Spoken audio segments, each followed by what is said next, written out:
I'm starting to live being shiny now and seeing shiny in a completely different way when I'm working with kids. And then I'm almost framing my assessment to what is shiny to this child? What stands out to them? What glows to them? I know the language we use is what are they motivated by, but it made me realise that the shiny might not be an object.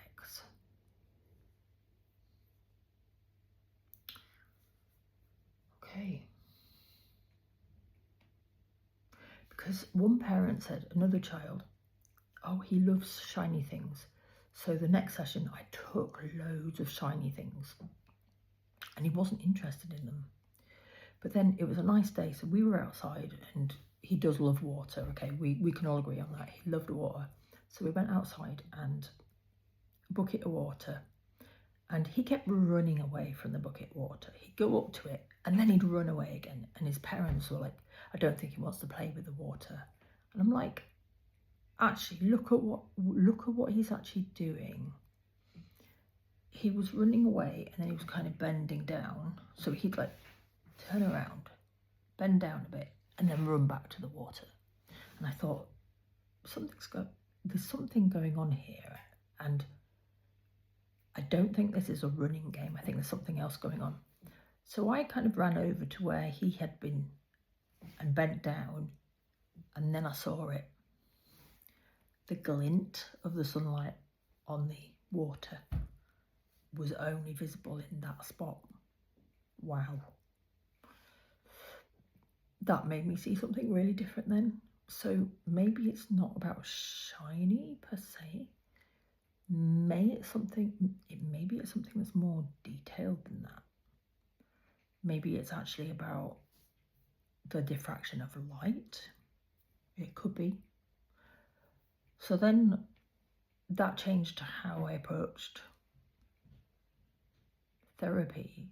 So we started doing science lessons. That's basically what we did, and started experimenting with different things that reflect, and then trying to find out what was the combination of the thing that really made him fascinated.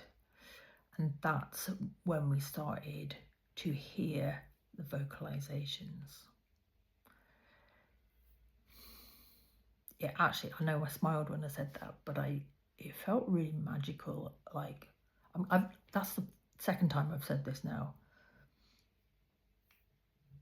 But there, like, as a parent, I'm a parent. Both my children are autistic, and as a parent, when your child reaches certain milestones, irrespective of whether you've got kids with additional needs, when they reach milestones, there's some. I'm assuming that everybody, but maybe not everybody feels it this way, but when they reach milestones, you're like, oh my God, they can sit up on their own, or they've had some food. It's like really exciting, and you feel something, that excitement. And it was just like this, like the milestone of having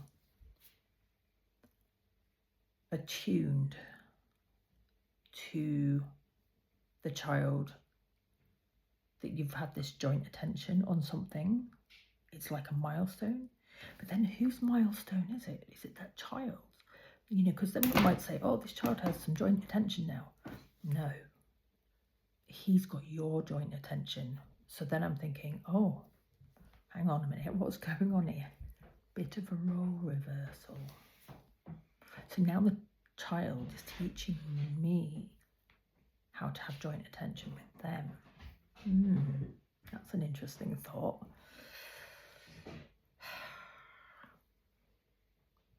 So yeah, there's a few things I discovered doing this study that I really wasn't expecting.